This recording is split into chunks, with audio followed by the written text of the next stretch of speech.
Hey everybody, welcome back to another week of Foyr Talk Series. This week, we're in our fourth week here of a six series webinar. And, this is an initiative by Foyr. Each week we come to you live to deliver top talkers, rock star interior design, folks that have incredible experience in the space, a lot of insights into the interior design space as well, tons of lessons and tips. A lot of best practices shared here. So we've been getting a very good feedback and following from the folks. And I wanted to just take a second to talk a little bit about, our opening today, because we have Lesley Myrick with us, who's been with us on multiple webinars and just always delivers a ton of very good information. So to kind of kick things off, I wanted to talk quickly about productivity. So, just a few things, since that's the theme for this week, how to be more productive. This is just kind of some of the things that I have carried with me through my career that I figured I would share from a personal perspective. So, before we talk about being more productive and maximizing productivity, we got to remember to be kind to ourselves, and we are going to make mistakes. We cannot be perfect at this art. We have spent years cultivating our work habits, both the good and the bad, and both subconsciously and consciously. So we're not going to make any immediate changes, but these small adjustments can lead to very long lasting changes. So here's just a few that I've kind of been working on for many years with even my success coach. Figure out your two peak hours, right? This is something I've been working on for a few years. You've got about 2 hours throughout the day where you are absolutely at your best maximum output. Whether you're working on a very difficult task or whether you're working on multiple tasks, this is where you can get a lot done and feel very, very satisfied throughout the day by doing this. So if the office doesn't open until 9 or you're not seeing clients until 9 or 10, maybe 6 a.m. to 8 a.m. is those power hours where you can get things done with peace and quiet. So just find those times and take some of that time to get your strategic stuff done, and your most difficult task is generally what you're looking to do there. And then throw away stuff and declutter. And what I mean by that is, clean office, clean desk, clean mind, right? So it's all about, if you have things all over your desk and you're trying to scurry for things throughout the day, your mind starts to take on that same type of habit. So just remember, if you've got a nice, relaxed, clean white sheet of paper, pen out, for each of your meetings, date it, try to declutter and just keep away from all the other stuff. Find time to walk, exercise, meditate, read every day, even if it's for 20 minutes. Guitar, I play guitar. So for me, sometimes I just go and play and rip for like 20, 25 minutes just to clear my head and get a fresh perspective and then go back to the work. So just find something to do, even if it's 20 minutes longer, fantastic. But try to really find something to do every day that gives you a little bit of peace of mind outside of the core business tasks you're working on.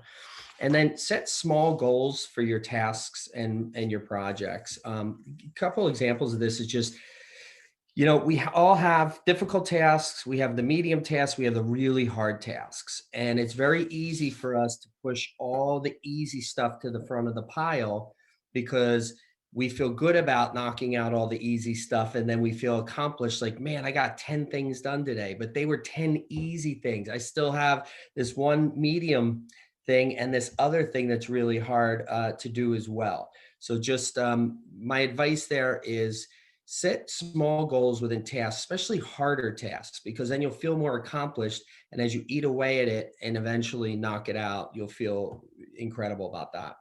And one other thing is just write your to-dos down and start with the hardest one first. So it gets the most attention so that you finish it. Right. So that's another, just another tip is take on the hard stuff first. The easy stuff's easy to knock out, as we know. All right. So with a drum roll, please. Today we have Lesley Myrick on with us, owner and principal of Lesley Myrick Interior Design. Lesley's been on multiple Foyr talk shows, has tons of really great information. So I'm going to introduce Lesley now to come on and discuss her 5 productivity tips for interior designers.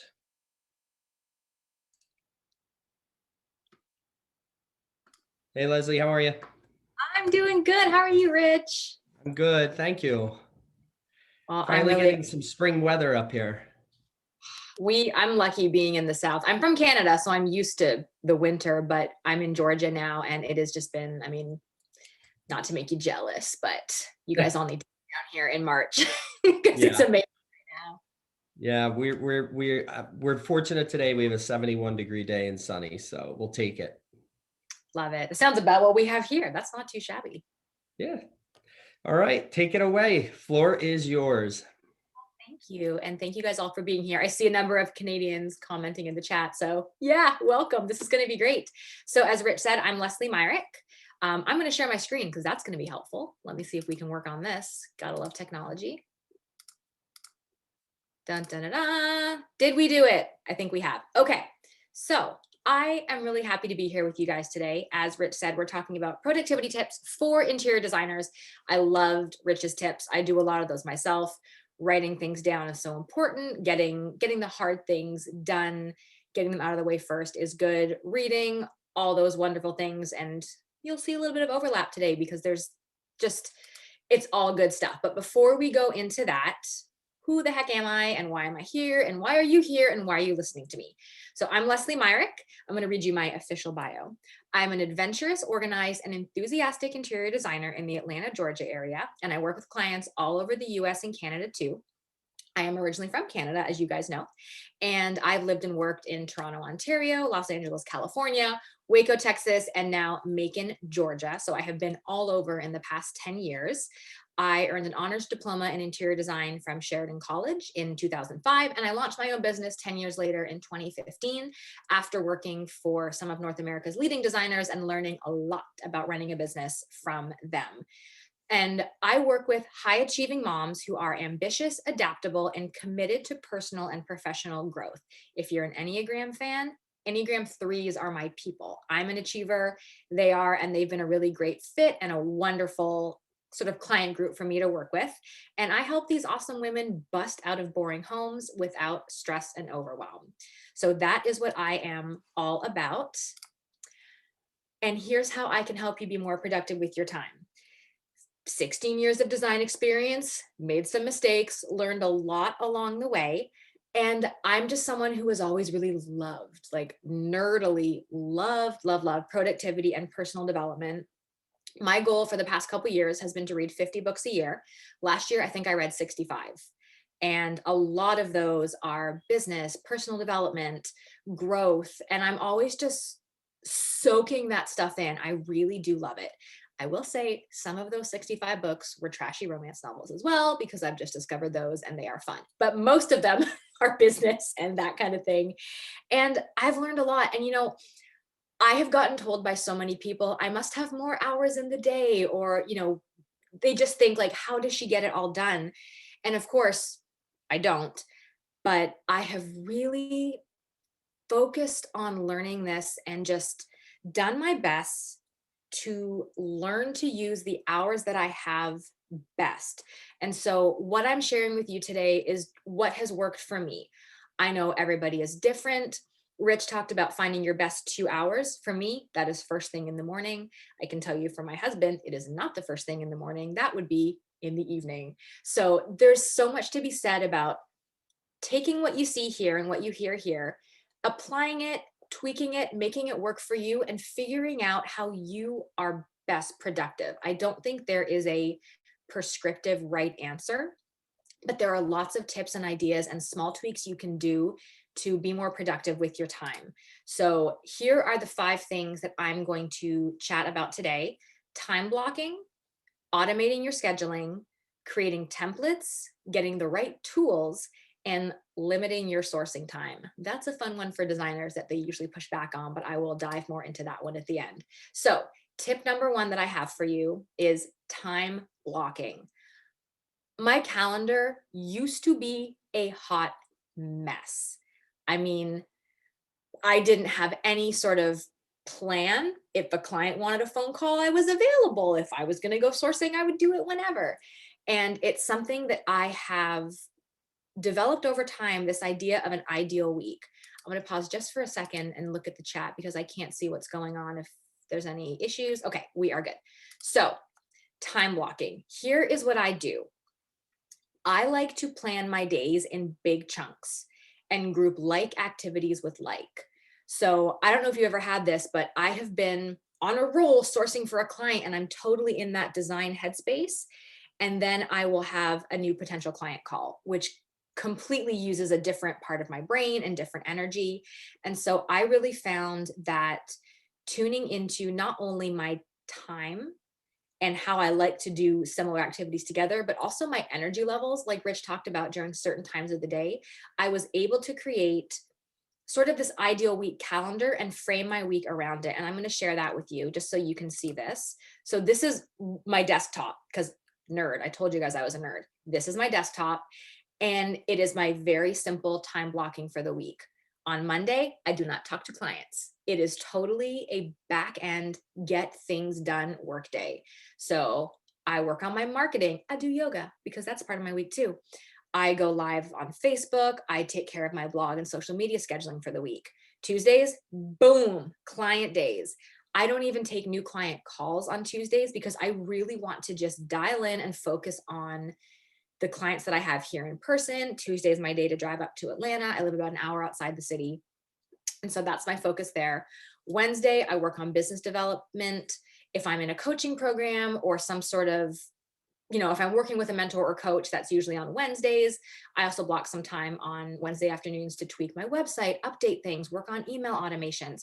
And yes, I'll squeeze client stuff in on Wednesday too, because sometimes you need to do it, but I like to have that time set aside. Thursday, Friday morning, clients. I've gotten all the marketing, I've gotten all the back end stuff taken care of. I can really just focus and go all in on those days. And then Friday afternoons, I keep just for wrapping things up from the week, making sure there's no loose ends. I don't take meetings on Friday afternoons because that sucks. And I just give myself a buffer after lunch on Friday to take care of the stuff that needs to get taken care of. There's always those lingering tasks, something might come up, plan for the next week. I just make sure my calendar isn't jammed through till 5 o'clock on Friday so that I have a little bit of wiggle room to work with and feel good about what I've accomplished for the week. So that is how I time block. And it also works best for my energy and for the kind of work I like to do together. So let's talk about automating scheduling. Okay. What I'm talking about here, when I'm talking about automating your scheduling, is having some sort of system linked on your website, whether it be Acuity or Calendly, for potential clients to book an appointment with you to get on the phone. I resisted this for a long time. I really thought that this was kind of cold and disconnected and that it felt more boutique to have a potential client fill out a form, reach out to our office and have my assistant give a nice warm email back. I'm so happy you emailed. Here's Lesley's availability. And inevitably, you guys can probably guess what happens with that. It is email back and forth. Oh, I can't do it on Thursday. I'm taking my dog to yoga. Oh, Lesley's not available Friday. She's getting her nails done. Oh, I can't, whatever. You guys get the idea. It ends up just adding more steps and more time and really taking a toll on your productivity and your time. And so if you can get set up with a fast and easy way for potential clients to get on your calendar, you are going to save yourself so much time and be able to be more productive because you're not fielding calls and emails. You just, hey, on our contact page, you'll see a link to book a call. We can't wait to chat with you. A bonus, and a reason I really like this too, is that not only can you have people book a free appointment like a phone call, these systems with an inexpensive paid plan, you can accept payments too. So I also have a booking link for my 2-hour design consultations. Again, super easy, super fast. I'm not doing all the client intake work and invoicing.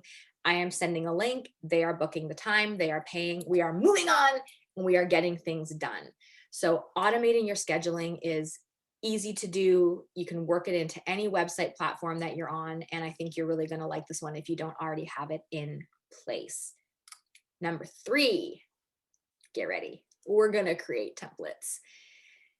Templates are basically just things you have set up that you can repeat over and over again.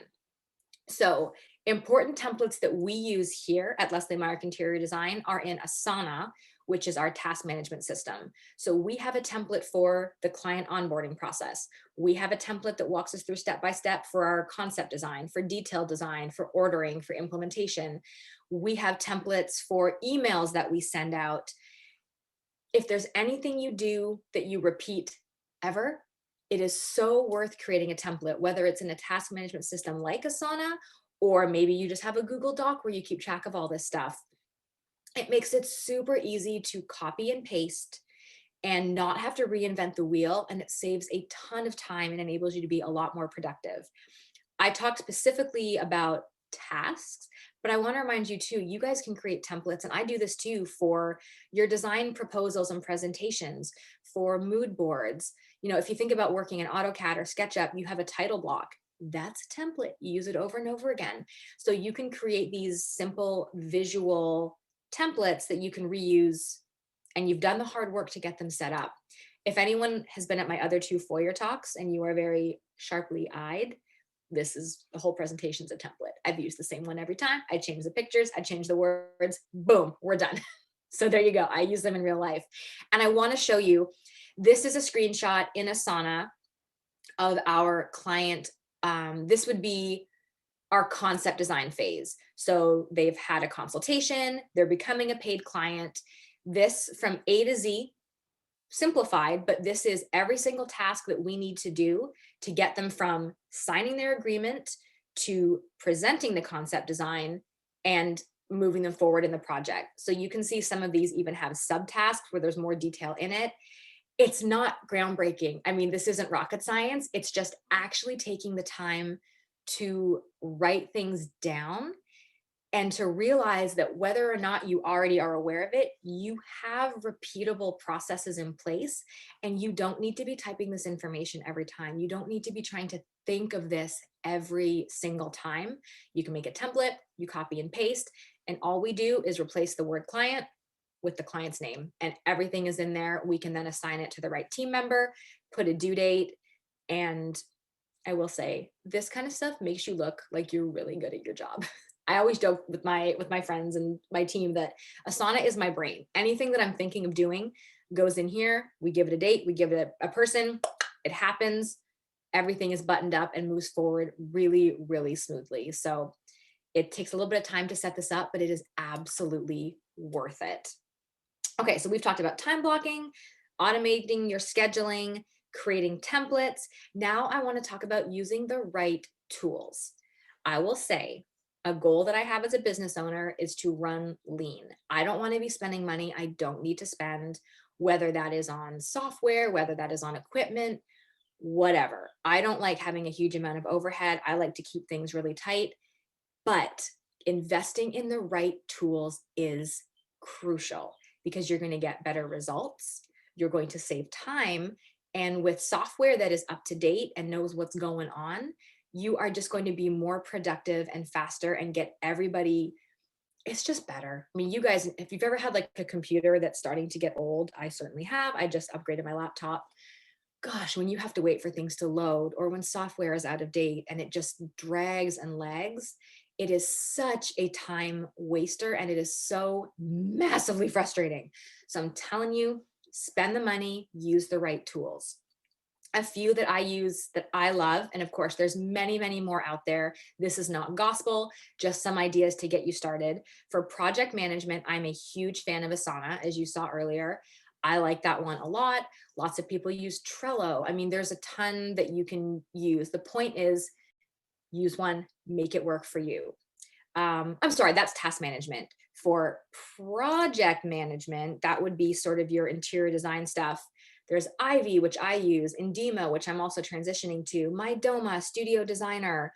There's all those great software tools out there to help you gather your design ideas, present them to clients, collect payment.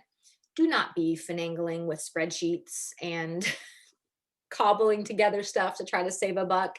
Please invest in the right software that makes sense for you and your business. It is worth every penny.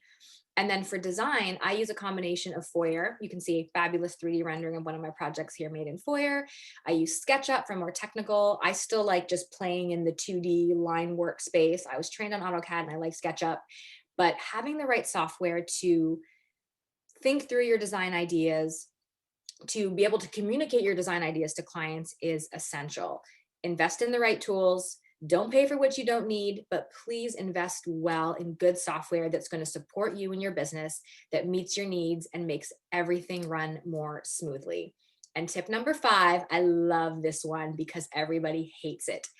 Limit your sourcing time.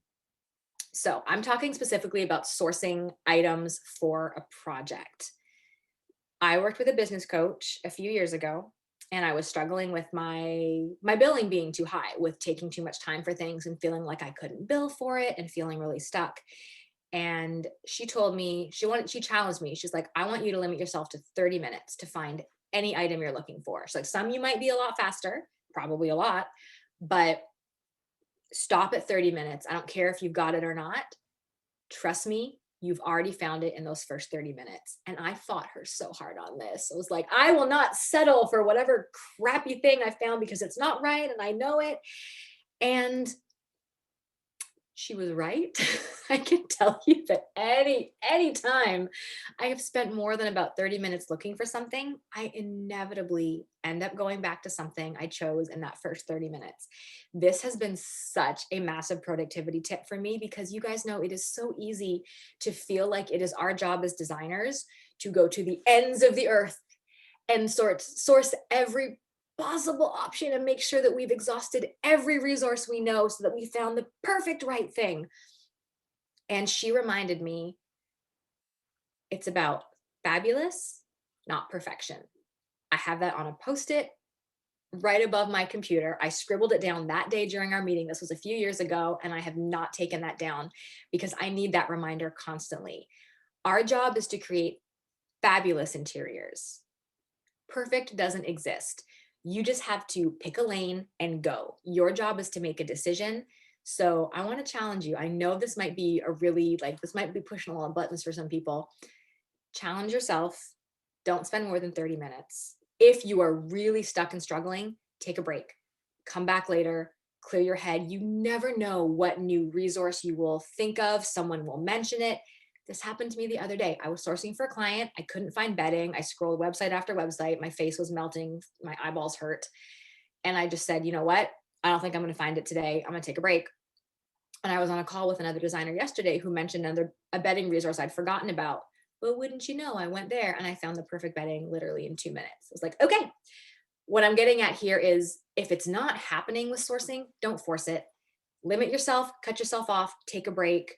You've either found it in that 30 minutes or you just need to tackle it a different day when you're in a different headspace or different resources are available.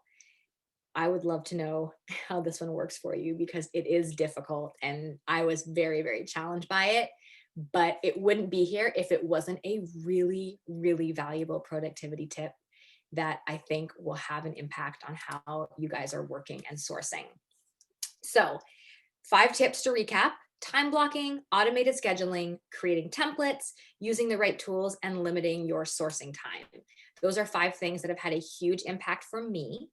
And I have a few other resources to help you as well. If you go to lesleymyrick.com/coaching, there's information on my Badass Biz Bundle coaching program. Super awesome. If you're launching a business, I would love to work with you. Go read more. There is a free consultation call script you can download, which is going to help you save time on your consultation calls because you know exactly what to say, how to say it, and how to convert those potential clients into paying clients. And when you grab that, you're also going to get in on my weekly Badass Biz Tips emails that go out every Monday. So that's all at lesleymyrick.com/coaching for you. And I think we've got time, thankfully, for some questions. So I'm going to try to not break my computer and stop screen sharing here so I can see people and read questions. So there you go. It's question time. I'm ready.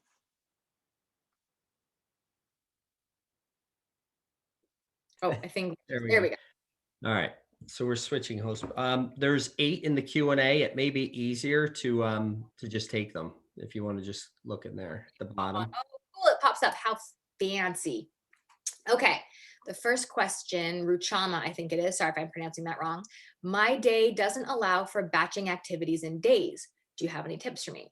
That's a good question. We don't all have the freedom that maybe I do being a solo business owner working at home. So days work, but hours can work too. Rich mentioned earlier this idea of sort of finding your best hours.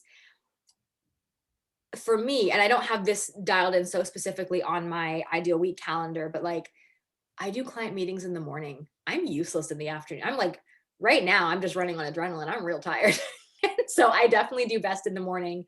So for me, I just make sure that my sort of big ticket, really important, needs the best and most of me activities happen in a time where I am at my best.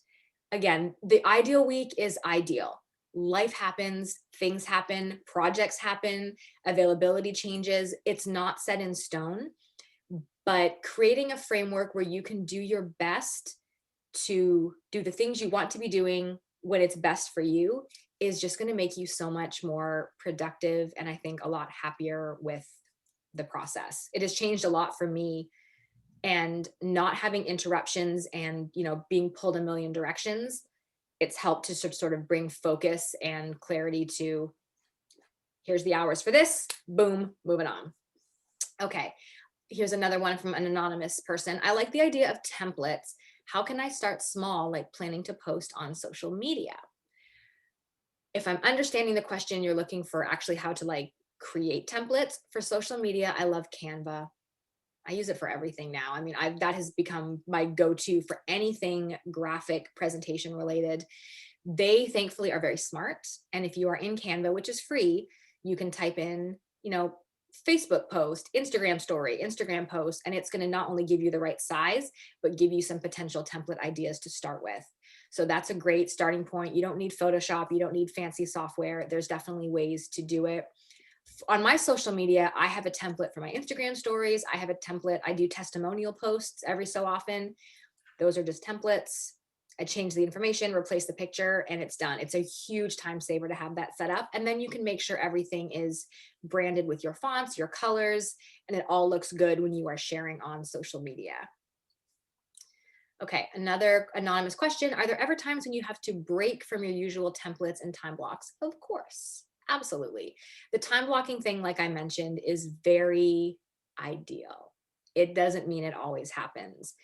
Now, I'm able to use Acuity, which is my online scheduler, and I don't even have Acuity available on Tuesdays. Nobody can book anything because that's the day I reserve for clients. So I can have those kind of boundaries.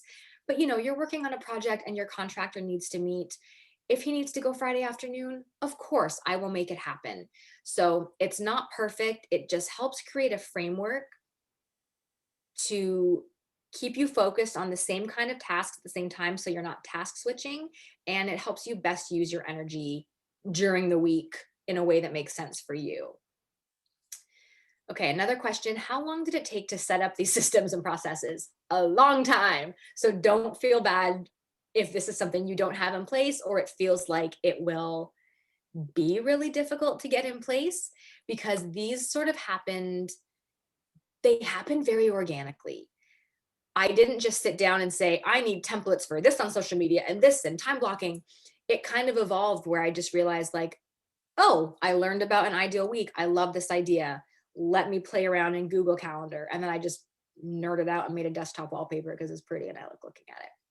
And then in terms of like Canva templates, it's really been on an as needed basis. I needed a social media template. I made one. I realized I needed a better way to send client proposals than just a typed up document. I made a template in Canva. So it's stuff that evolves over time. But the beautiful thing is once you have it, you have it. And you can tweak it, but you're not reinventing the wheel. You've got the same sort of boilerplate copy where you need it. You've got the right image placeholders. It's your colors, it's your branding. And it just saves a massive amount of time when working on anything you can pop into that template. Another anonymous question. It would be great to learn about all the software you use. Any budget-friendly options for task management? Asana and Trello are both paid when it comes to collaboration. I can't speak to Trello because I don't use it. Asana is free even with collaboration. There is a paid Asana upgrade, but between you and me, it's not worth it. I explored it and I didn't see the value for what I needed. Asana is free and you can invite team members. So I have never, besides that trial, I've never paid for Asana and it's been a fabulous tool. Another one I like, not really task management, but with collaboration, is Slack, which is kind of a messaging app. I ended up switching to that for internal communications instead of email. And that was a huge help as well, just to keep things in one place and organized. And Slack is free as well. Um, I think that question was specifically task management. If anyone wants to know any other software, I'm happy to share. I love doing software research and trying what works. And again, I try to keep it pretty lean. I don't want to pay for things I don't use and love and really need. But those are kind of my big ones. Asana for task management, Slack for communication, Canva for graphics, Foyr, obviously, Ivy and Indema for the interior design side of stuff. Okay, how do you allot such large portions of time to non-work related tasks while deadlines continue to loom? Awesome question. So as the owner and principal of the business, not only am I designing, but I'm responsible for marketing and advertising and social media and all the things that go along with running a business, not just design.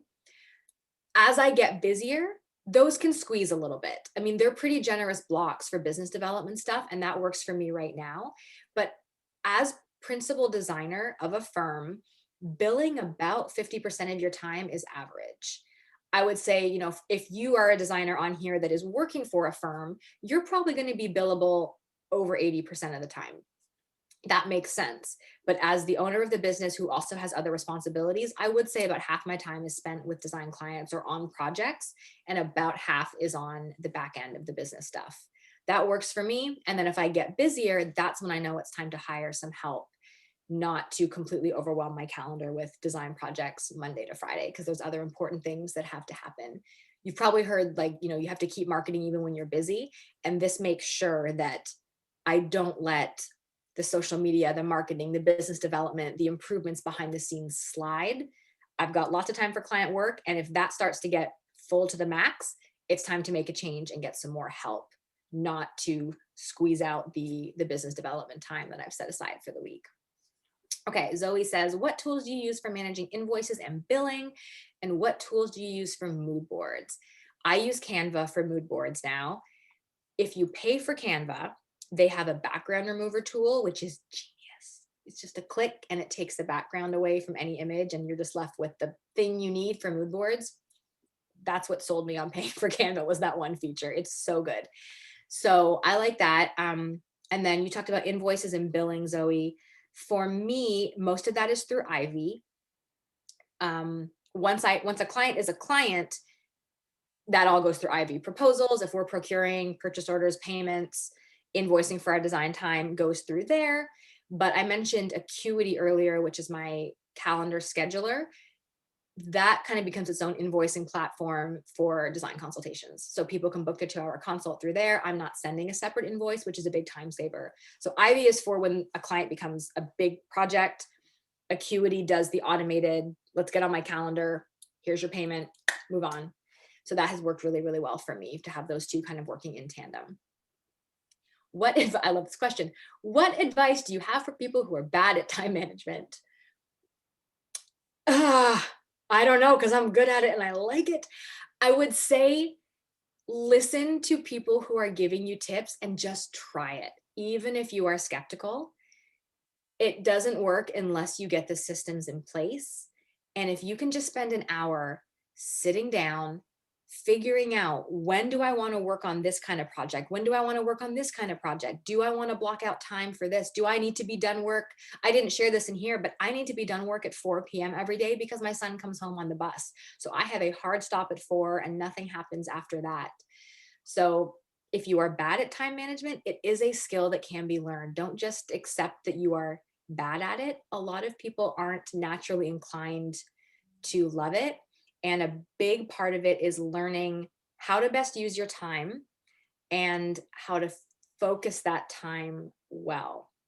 If you want to go really deep in this, there is a course I did a few years ago his name is Darren Hardy, and I did his insane productivity course, which was intense, and it's an investment, but I really thought that was like mind blowing with how he talks about focus and distractions and how to beat them. So that could be something to look into if it's something that you really want to commit to and learn more about and get better.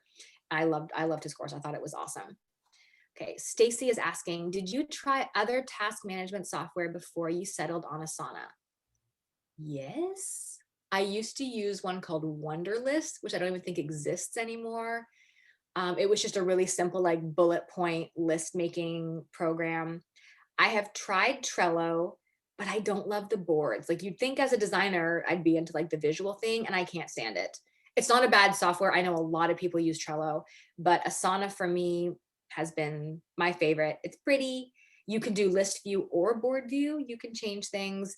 And I've just found that it is easy and intuitive and collaborative. And it's been a really, really good tool. I'm trying to think of any others that are even kind of on the radar right now. Those are sort of the big ones I keep hearing about. If anyone has more that they want to add in the chat, I would love to hear and see if you guys have recommendations too, because I just dial into what I love and stick with it and move on. Okay, question from Michaela. What was some of the task management tools you use again that you feel are great? Okay, I'll recap sort of all the tools that I mentioned today. For task management, Asana is my favorite. Again, Trello is a great option. Some people like the visual aspect of it. For Canvas for visuals, I really think Canva is just great, easy design software to use. And then for the interior design side, the actual design project management, I use Ivy. I'm also on Indemo, which is a new platform. They're kind of working out some bugs, but I think it's going to be really good. And I plan to move to that. But I've been on Studio Designer before. There's Design Files. There's MyDoma. There are, I mean, so many great programs are coming up for designers. Whether you do full service or e-design only, there's definitely one that's a good fit. And I really think they're worth the investment to get all your design selections locked down, to get your financials in place, do your homework. Google what's the difference between X and Y design software, and you're going to find tons of information and figure out what's the best for you. And then in terms of design itself, I use a combination of Foyr for 3D. That's newer to me as of last year and early into this year, and I love it. And my clients are super excited to get the 3D renderings. I usually just did 2D mood boards, which are great, but this is really next level for me, and that's where I'm aiming to be with my design firm. And then I still use SketchUp as well. I don't use the 3D part because it scares me, honestly. It's overwhelming, but I was trained in AutoCAD. I see things in 2D. And so I like to be able to just figure out floor plans and block out furniture before I move into the 3D world and kind of get my design thoughts out that way. And then I also use SketchUp when I'm doing really technical stuff like kitchen elevations or bathroom vanity designs and things like that. It's a lot of talking. I'm sorry, I know I talk fast too. I hope you guys got the answers you were looking for. This is something that I'm really, really into and excited about. So happy to answer more questions if anything comes up as well. Yeah, thank you, Lesley. Appreciate that. We have, let's see, did we get another question here right at the buzzer?